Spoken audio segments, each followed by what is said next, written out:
Good morning, good morning, all of those who are awake this Monday morning. This is Lia Abney coming to you for Keep It Moving Monday Morning Motivations. I hope that you all enjoyed my last video called Casual Conversations. It is a segment that I will start and continue to do. Those of you who don't know, I am running for a local office for the Board of Education for District 4. And so I'm excited about that journey. But I will continue to come to you on Monday mornings. So that will not, as long as my voice is hanging in there and I don't have any problems with it. But also, I'm going to be coming on Saturdays. I will be sharing on Saturday evenings casual conversations. And casual conversations is really just about um, talking to different, sorry, my phone went off. I apologize. Just talking to different professionals in the community, having different guests on that we can talk about things, especially when it comes to the education system and other things in our community, so that we're collaborating and sharing resources. So, and I have some wonderful guests that are lined up throughout the year. So I will figure out what their routine, but I plan on doing it every Saturday evening at 6 p.m. And that is Casual Conversations. So you'll see those start being posted on this page on Saturdays to give you something to look at and to review, and also just to gain some great tips and information along the way. So what have you guys been up to? And I'm telling you, things have been going very well.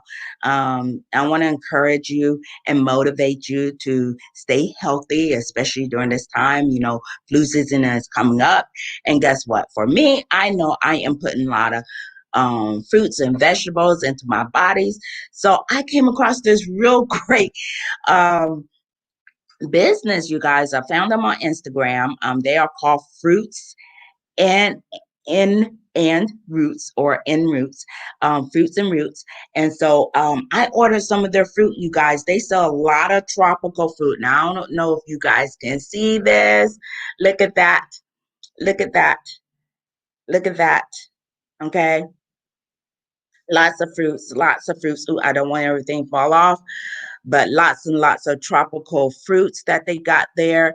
Wonderful fruit. So go check them out. The link is, look at that. Okay, so this is a tree plum. I have, you guys know what that is, sugar cane. And you just peel the bark, the outside off of it, chop it up into some small, and you just chew it. You do not swallow, and you chew the sweetness out of it.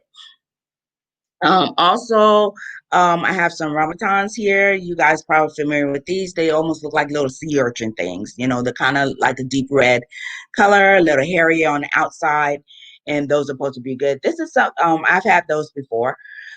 This is something I haven't had before. These are called lagoons. So they look like little nuts, but there's a fleshy thing on the inside. There's a seed in there, and you don't eat that.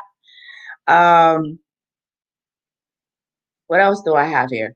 I think this is passion fruit right here. So these come in different colors. Some of them have a fleshy red on the inside, and then sometimes they have white on the white on the inside. So I'm curious to eat this right here. I haven't had that yet, but it's important that one of the things I was doing is I'm making sure that I'm staying healthy, because cancer does run in my family. If you notice, I am wearing pink.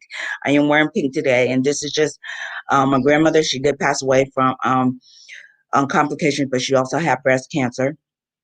And then my father also has colon cancer, and so it runs in my family. So I'm just making sure that I'm staying healthy. And one of the ways I do that is, number one, motivating myself, relieving stress, making sure that I am not stressful. Okay, because life sometimes brings stress along the way. And then also making sure that I'm eating healthy. So one of the ways I've done that is making sure that I'm eating, experiencing different fruits and vegetables, right? Because they have a lot of health benefits to eating different fruits. Some of them have cancer benefits, for your body, diabetes, address other health issues, but it's just healthy. It's a lot more healthier than me eating cake and ice cream and all these other things that I do enjoy. But, I'm going a different route of eating a lot of fresh fruits and vegetables. So, and oh, you guys, guess what? My garden. Yes, I'm finally getting some. I'm finally getting a harvest. Kind of took a little while for the cold weather to come, but one of my tomato plants. Guess what? I only got 2 tomatoes. I only got a harvest of 2 tomatoes. Well, right now on my cherry tomato plant, I left it in the ground. I did not pull it out. And this is really a lesson and to let you know, sometimes you got to wait for the harvest because it doesn't come when you think it was going to come. I thought my harvest for my garden was going to come in the summer. Well, it's just starting to show up in this cooler weather.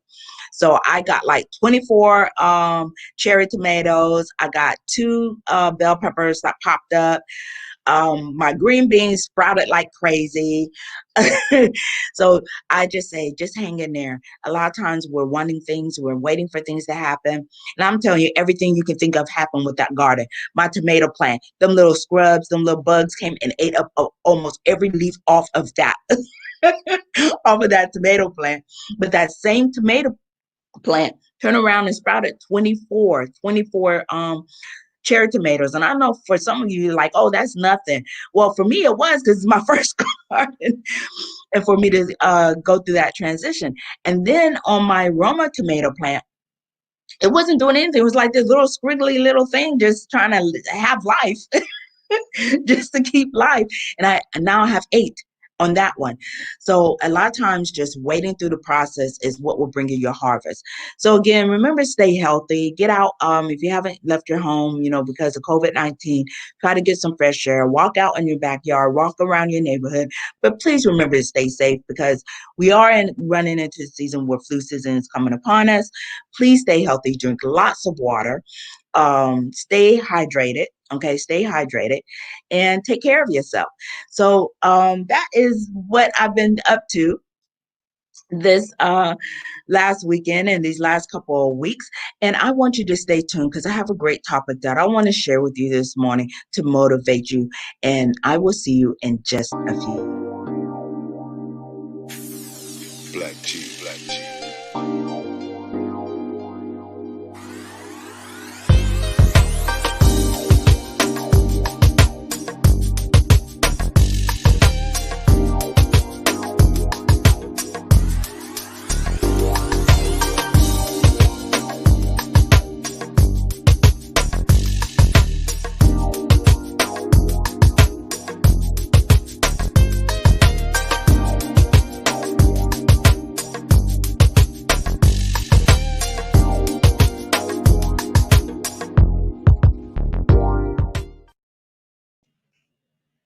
Welcome back.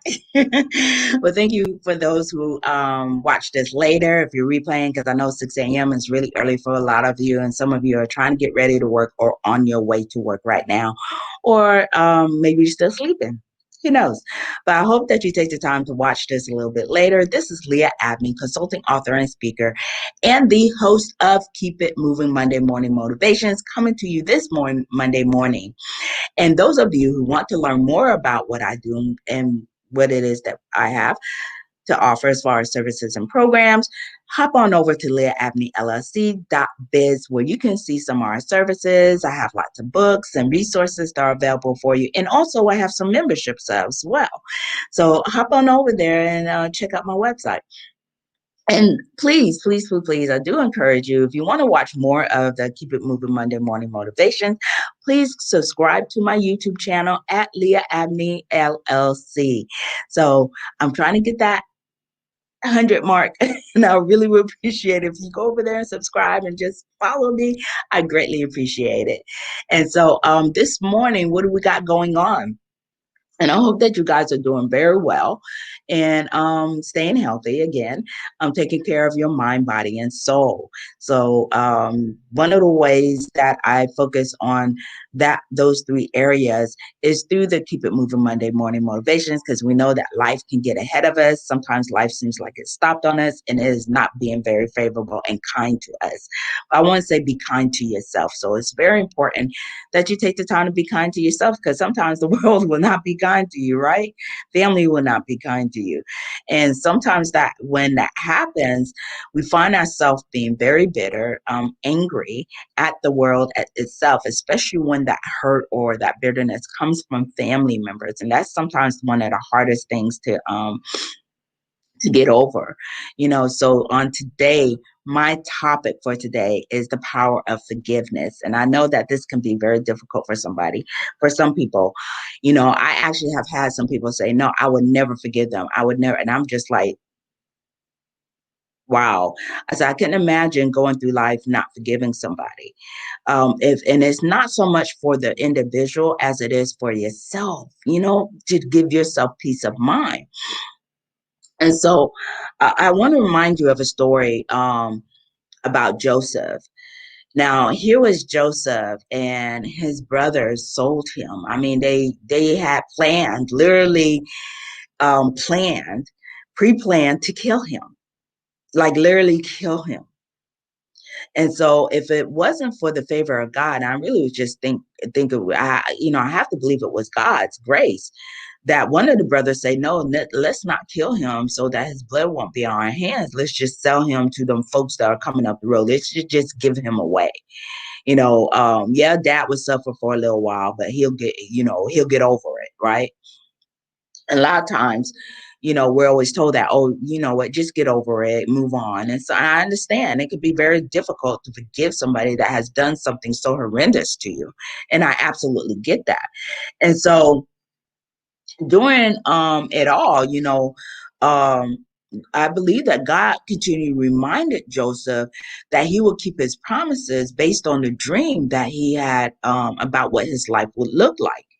And so you can read Genesis 50, and that will really tell you the whole story of Joseph, his brothers, and everything that happened during that time period. And I can tell you, it's so easy to be angry at those who mistreat you, especially if it's a family member, and the desire to want to see them suffer as much as you suffer.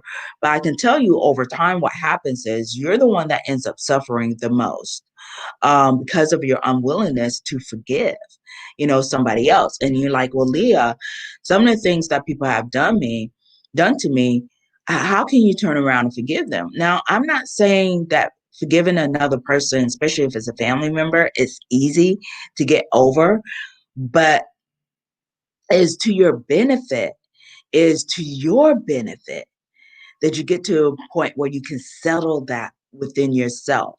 So it doesn't mean that you need to be friends with them. Even if they're a family member, it does not mean that you need to talk to them every day. But to turn around and say, okay, you know what? And because I can tell you a lot of times when people do something wrong to you, they're not acknowledging the wrong that they've done. And they may never acknowledge the wrong that they have done to you. But it's important that you get to the point where you're able to settle that with yourself, to say, you know what? Okay, but that thing they did to me did not break me. It will not hold me down. It will not prevent me from moving forward and walking in my purpose. And so, um, when you're unable to forgive, that could transfer to those that you love the most. So if somebody hurt you when you were a child and you're still holding on to that anger, you're still holding on to that hurt and unwilling to forgive, what happens is those that you love most may end up suffering for it, because they too may learn not how to forgive. That forgiveness is not an option when it is an option, because even God commands us to forgive. In Psalms 85, and I want to share this, in Psalms 85, it says, you, Lord, are forgiving and good, abounding in love to all who call to you. Now, I can say in this particular scripture, the thing that points out to me is the word abounding.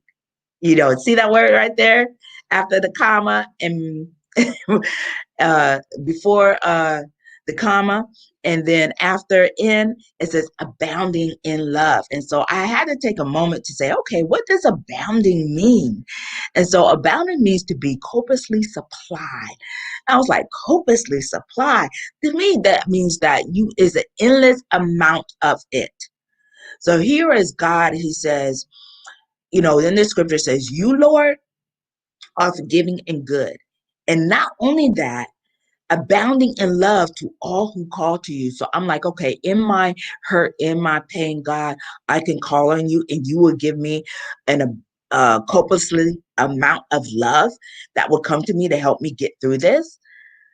To me, that was so powerful. I'm like, oh my gosh, that just warmed my heart and warmed my spirit.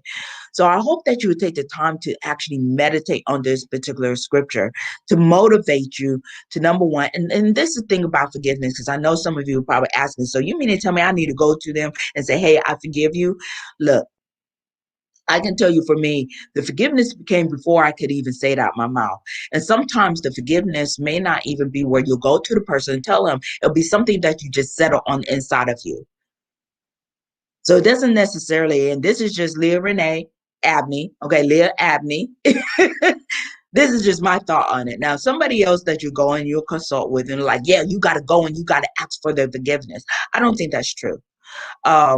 Because forgiveness begins with on the inside of you. And so when I forgive that person, it's like I treat them differently if they come across my path. I'm not going to roll my eyes at them. I'm not going to suck my teeth at them. I'm not going to turn around and try to be on the other side of the street. I may even hug them in love. And so my actions will show my forgiveness, not necessarily that I would say it. Now, if you're in a position where God is prompting you to forgive and say it through words, then by all means do that. But I don't think you need to seek out every person that has caused you harm and say, I forgive you. Sometimes it's just expressed through your actions, right? Like to kill them with kindness. And so sometimes that express. So when you are mistreated by family, it can be the hardest thing to come from. But I want to tell you that God is with you and he will never leave you nor forsake you. Okay, he will never leave you nor forsake you. And I want to go ahead and say this is that when you are unwilling to forgive, number one, broken relationships those relationships that you desire to restore will remain broken. I'm gonna say this again because I came out not too clear. When you are unwilling to forgive, those relationships that you desire to be and have will remain to be broken when you are unwilling to forgive. Those may be relationships that are essential to your growth. They may be essential to your development. And it may be just for that season. Now, after that season, you can be like, okay, great, good, and keep it moving. And just keep it moving. And a lot of times we're holding on to broken relationships that need to be let go. Okay, that need to be let go. That's causing you, to get to a point where you are harvesting these feelings that will lead to unforgiveness. So be mindful of those as well. Also, when you are unwilling to forgive, a lot of times what we end up stewing in is guilt and shame. Guilt and shame. And this is the thing. It may not even be your fault. It may not even be your fault. It may not even be your fault. And I need to sit up a little bit. Here we go. It may not even be your fault. It may not even be your fault. That guilt and shame that you're sitting in and you're stewing in may not even have anything to do with you, in all honesty. But you'll actually start manifesting these feelings that will hinder you from moving forward. The other thing is that it will result in low self-esteem. And so when you are sitting in unforgiveness, it can really mess with your self-esteem, or either you'll start showing hostile emotions and reactions. You have these hostile emotions and reactions and outbursts that would just come from nowhere. And it will be on innocent bystanders. You guys get this. It'll be on innocent bystanders that you will actually start, projecting this unforgiveness on. And they're absolutely innocent. Absolutely innocent. And so forgiveness will lead to certain things. If you go, and I want to say this, the deeper act of forgiveness is the realization, number one, that no one is perfect. Yeah. Let me say that one more time for those in the back, and I'm going to say it just a little bit louder. The deeper act of forgiveness, let me say that again, the deeper act of forgiveness is the realization that no one is perfect. Because a lot of times when we are unwilling to forgive somebody, it's because we're expecting them to be perfect and they should have known that and they should have acted better. Yes, they should have. Okay, let's reel that back in just a moment. Have you done things where you should have known better and should have acted better? Yes. But what happened? Our emotions got the best of us. That thing made me feel some kind of way. And yes, I just said whatever was coming to my mind. We've all had that moment. We've all had that moment. I've had that moment. But I also understand that when I'm willing to forgive, number one, what I found is it reduces the stress in my life. And number two, I realized that I get to a place of calmness when I'm faced with different situations, and I'm like, oh, I can actually respond to that differently. And remember, I talked about being proactive and reactive. I also talk about how you respond to different situations. You can go back and can watch some of the different episodes that I have on YouTube to be able to find some information on that. And so, what happens when you forgive? It goes right back to that thing where the first thing I said, when you don't forgive, it restores relationships. It restores those broken relationships. It also teaches you humility. It teaches you humility because sometimes we be acting downright ugly. I'm just gonna say, sometimes we just act downright ugly when we're unwilling to forgive. And it teaches us humility. It also teaches us when we are hurt, and I'm gonna go back to this. So the reasons to forgive is number one, it restores broken relationships. Number two is that it teaches us humility, right? It teaches us humility.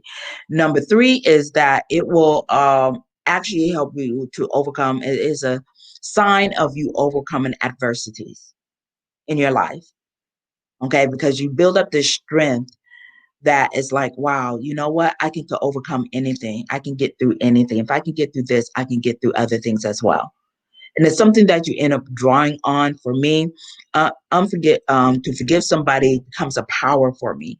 It is actually a power, for me, to activate when I'm like, oh, Leah, get to that point of forgiveness. Because number one, I'm going to move on. I'm going to be able to be in a environment where calmness is in my presence rather than, these feelings of hurt that consumes me. And next thing I know, I find myself falling in depression. And I would say, please find somebody that you can talk to. If you've been hurt by somebody, especially a family member, and you are still hurting over that, 10, 15, 20 years later, find somebody that you can talk to. I encourage you. I am not a licensed family counselor. Please find somebody to talk to because it'll be very important that you do. If you're needing somebody to talk to, please reach out to me. You can email me at info@liaabney, LLC.com. Okay, you can email me. You can go to my website, which I showed earlier. You can go to the website and you will be able to fill out the contact form and say, hey, I need somebody to talk to, and I can actually refer you to some licensed counselors. Okay. So I just want to be able to put that caveat out there. And so the last one that I want to speak on is, guess what? Love prevails when you forgive. Love prevails over all things, right? It will prevail over everything. And so on today, I thank you all for joining me as I was discussing the power of forgiveness. And go back and read the story of Joseph and his brothers, in Genesis 50, okay, starting somewhere around that particular chapter. And then also meditate on Psalms. If you need a scripture to meditate on, look at Psalms 86:5. It says, you, Lord, are forgiving and good and abounding in love to all who call to you. So call on God when it comes to unforgiveness and you find yourself walking in unforgiveness. God will lead you to a place of peace, happiness, and also a place of calmness where joy will overreign over your life during those times and circumstances. Also, remember that forgiveness, the reasons why you want to forgive is that it does restore broken relationships. Also, number two, it teaches you humility. Number three, it helps you overcome adversities and challenges in your life, especially when hurt is involved. And then lastly, excuse me, know that love prevails over everything. And so I want to thank you all so much for joining me. Again, I invite you to subscribe to my YouTube channel. Okay, to subscribe to my YouTube channel. There we go. Please subscribe to my YouTube channel at Lia Abney LLC. You can find me in the search features. And I do thank you for joining me for Keep It Moving Monday Morning Motivations. Please join me on next Monday. But also stay tuned for Saturday. I will be posting in Facebook and also on YouTube the casual conversations for your viewing pleasure. So again, thank you so much, and y'all have a very blessed day.